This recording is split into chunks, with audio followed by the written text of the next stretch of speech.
Hello everyone, आप सबका स्वागत है आपके अपने चैनल में। फ्रेंड्स, हम यहाँ देखेंगे कि जैसा अगर कल मंडे है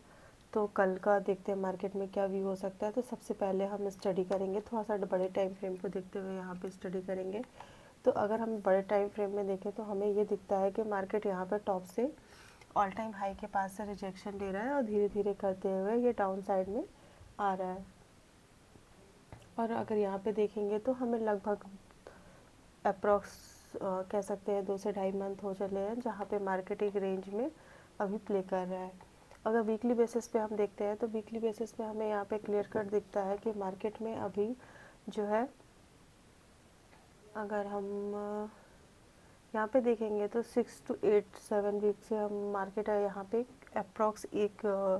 रेंज में है जहाँ पे मार्केट अभी यहाँ पे ऑल टाइम हाई के पास अभी बायर इसे अपसाइड में नहीं ले जा पा रहे हैं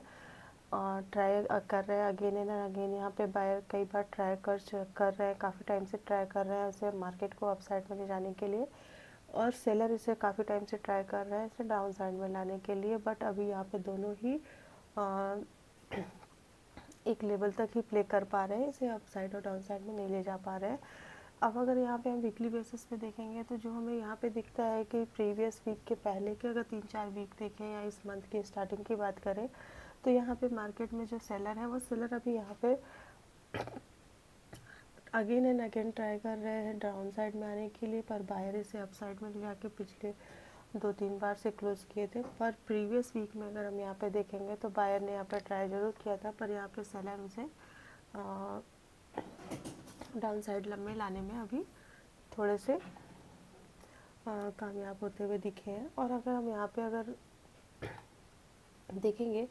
तो यहाँ पे अप साइड से हमें रिजेक्शन देखने में मिला है वीकली बेसिस में। तो हमारे लिए प्रीवियस वीक में जो अभी हमें क्लोजिंग मिली है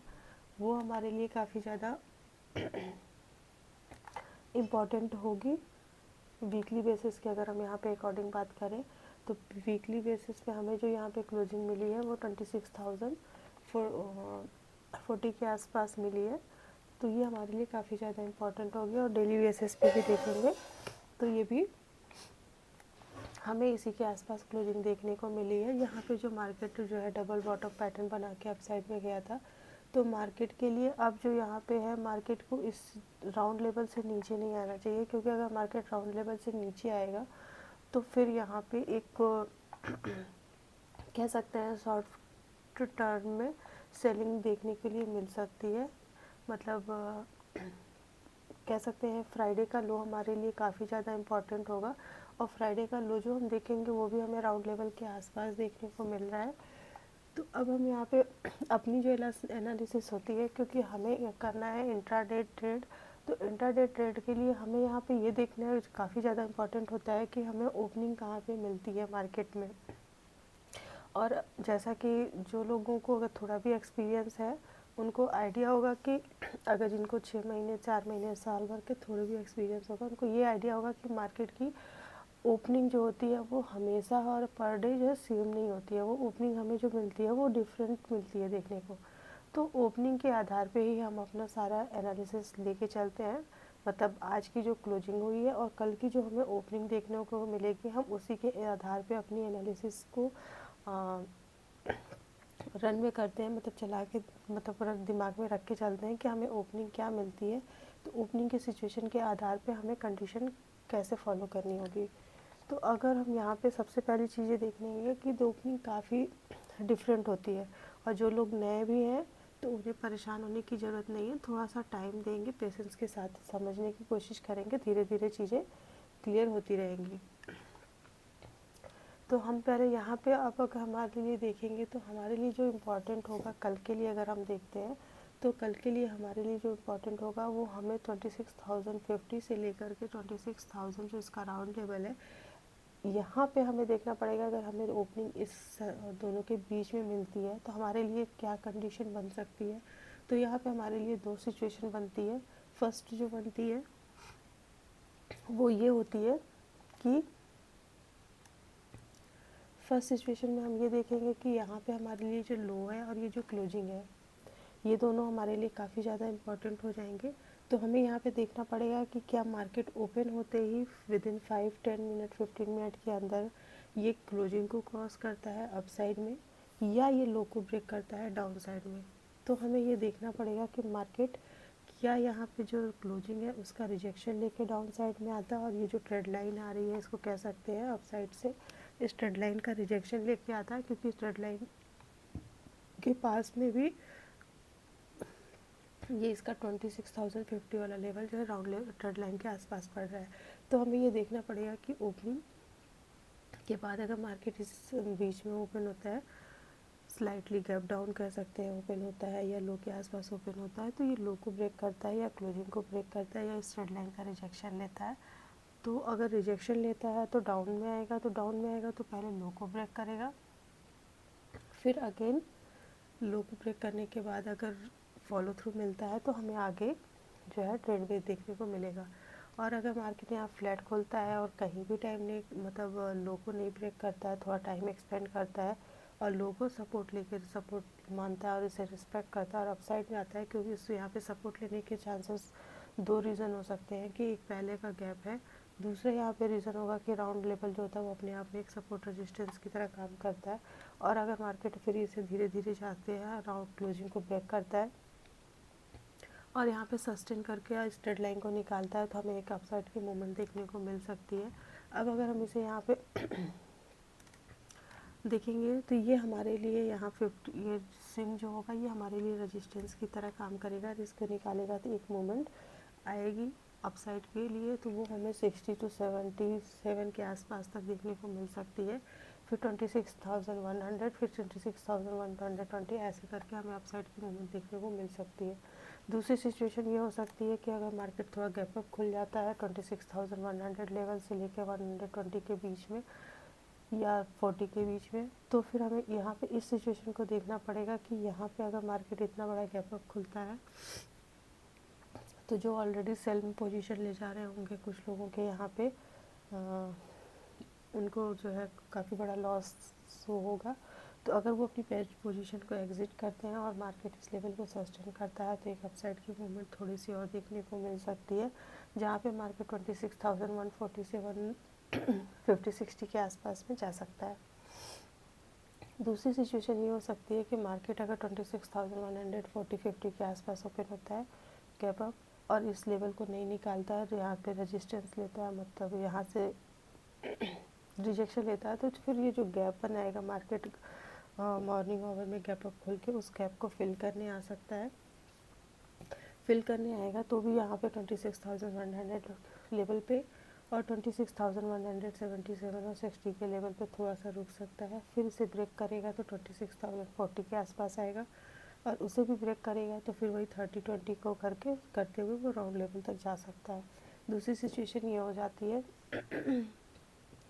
थर्ड सिचुएशन ये हो सकती है कि मार्केट राउंड लेवल के नीचे ही ओपन होता है, राउंड लेवल से नीचे ओपन होता है। अगर ये राउंड लेवल से नीचे ओपन होता है तो पहले ये आ सकता है 25,988 से लेकर 70 के बीच में, इसके बाद 950 के आसपास, फिर 900 लेवल के आसपास आ सकता है। 900 लेवल के पास इस पे यहाँ पे से एक छोटा सा सपोर्ट मिलेगा, अगर मार्केट इस सपोर्ट पे यहाँ पे सपोर्ट लेता है तो अगेन से अप साइड में जा सकता है, और अगर यहाँ से सपोर्ट नहीं लिया तो फिर यहाँ से इस सपोर्ट लेवल को अगर ब्रेक करेगा तो फिर अगला हमें जो मूव देखने को मिल सकता है वो 880 के आसपास मिल सकता है। नेक्स्ट हमें मिलेगा 25,850 के आसपास, फिर हमें जो देखने को मिलेगा वो 800 के आसपास देख सकते हैं। इस तरह से करते हुए मार्केट डाउन साइड में आ सकता है। अब दूसरी चीज़ यहाँ पे ये हो सकती है कि मार्केट और भी ज़्यादा कई सारी सिचुएशन और कंडीशन होती है, अगर काफ़ी बड़ा गैप डाउन खुल जाता है तो फिर उस में देखना पड़ेगा कि जो मूवमेंट होती है वो तो already gap up and gap down में निकल जाने पे हाथ से, अगर मार्केट कई बार गैप डाउन काफ़ी बड़ा ओपन होने के बाद भी मार्केट फॉलो थ्रू आ जाता है तो वो भी सिचुएशन देखनी पड़ती है। पर ये सारी चीज़ें ज़्यादातर तभी होती है जब कुछ न्यूज़ बेसिस चीज़ें होती हैं, अगर ऐसी कोई न्यूज़ नहीं होती है तो बहुत कम बार ऐसा होता है कि यहाँ पे इस तरह की मूवमेंट देखने को मिलती है। और अगर जिनको थोड़ा सा बैंक निफ्टी की एनालिसिस देखनी है तो उसको भी यहाँ पे थोड़ा सा डिस्कस करते हैं। तो अगर हम बैंक निफ्टी को यहाँ पे देखेंगे, बैंक निफ्टी भी इस चैनल के पास सपोर्ट ले रही है, अप साइड से एक रिजेक्शन लेते हुए आ रही है सॉरी। डेली बेसिस पे अगर देखते हैं तो बैंक निफ्टी भी 59,011 के पास में क्लोजिंग हमें देखने को मिली है। तो इसमें भी हमें ओपनिंग देखनी पड़ेगी कि मार्केट में यहाँ पे ओपनिंग कहाँ मिल रही है, उसके आधार पे ही हम यहाँ पे आगे देख सकते हैं। अब बात करते हैं कि अगर मार्केट यहाँ पे कह सकते हैं 59,050-60 से लेकर 25,000 राउंड लेवल के बीच में थोड़ा सा टाइम एक्सपेंड करता है और इस लो को नहीं ब्रेक करता है और अप साइड में निकलेगा तो पहले हमें जो टारगेट देखने को मिलेगा वो 59,088, फिर 100, 130 के आसपास और 50 के आसपास जा सकता है। फिर धीरे धीरे करते हुए अगर मार्केट 150 फिर 200 लेवल 230 को निकालता है तो एक मूवमेंट देखने को मिल सकती है। बट अगर यहाँ पे हम अभी ध्यान से देखेंगे तो हमें जितनी भी देखने को मिल रही है अप्रॉक्स बैंक निफ्टी सेंसेक्स फिर निफ्टी सारे की क्लोजिंग हमें जो है राउंड लेवल के पास मिली है। और राउंड लेवल के पास कई बार अच्छी मूवमेंट आती है पर वो वहाँ पे मूवमेंट आने के पीछे कुछ रीज़न और लॉजिक होते हैं। अदरवाइज कई बार मार्केट जो है राउंड लेवल के आसपास होता है तो वहाँ पे कई बार ट्रैप भी बहुत करता है, मतलब बहुत ज़्यादा एसल हिट होते हैं हमारे लोगों के और फिर उसके बाद मार्केट मूवमेंट दिखाता है। तो यहाँ पे थोड़ा सा अलर्ट जोन में ना ट्रेड करेंगे और नहीं होगा तो 1-2 दिन ट्रेड को अवॉइड भी कर सकते हैं क्योंकि यहाँ पे ईयरली क्लोजिंग भी आ रही है और कल नहीं परसों जो है 30 को जो है मार्केट में निफ्टी की ईयरली क्लोजिंग मिलेगी लास्ट और मंथली क्लोजिंग भी होगी और इधर बीच में जो है मंथली क्लोजिंग जो है सेंसेक्स और एनएससी और बीएससी दोनों में देखने को मिलेगी। तो मार्केट में कई बार अच्छी भी मूवमेंट आती है और कई बार मार्केट यहाँ पे काफ़ी ज़्यादा ट्रेड करेगा जिसके पीछे का मतलब ट्रैप करेगा जिसके पीछे का लॉजिक ये होगा कि कई सारे इंडेक्स की भी एक्सपायरी होगी ट्यूसडे को और मार्केट में फाइनल एक्सपायरी से पहले और फाइनल एक्सपायरी से 1-2 दिन बाद में और उस दिन में भी काफ़ी थोड़ा ज़्यादा फ्लैक्चुएशन होता है, प्रीमियम सही से बिहेव नहीं करते हैं तो ये लोग एक्सपीरियंस लोग ही इसको थोड़ा सा कर सकते हैं, ये लोग थोड़ा सा वेट एंड वॉच करके देखने और समझने की कोशिश करेंगे। और मार्केट यहाँ पे राउंड लेवल पे क्लोजिंग किया हुआ है तो थोड़ा सा वेट करेंगे। और इस वीक में जो मार्केट अभी फाइनल लास्ट वीक आ रहा है ईयर का, इसमें पहले इधर अभी एनएससी की एक्सपायरी होगी सारे कंपोनेंट और इंडेक्स की, फिर इसके बाद जो है वे बीएससी के जो भी इंडेक्स है फिर उसके कंपोनेंट की एक्सपायरी होगी तो मार्केट थोड़ा सा एबनॉर्मल बिहेव कर सकता है। तो थोड़ा सा अलर्ट वे में और कम क्वांटिटी के साथ और सोच समझ के करेंगे। फ़िलहाल आज के लिए इतना ही, मिलते हैं कल की वीडियो में, तब तक के लिए कल के एनालिसिस वीडियो में, तब तक के लिए बाय बाय।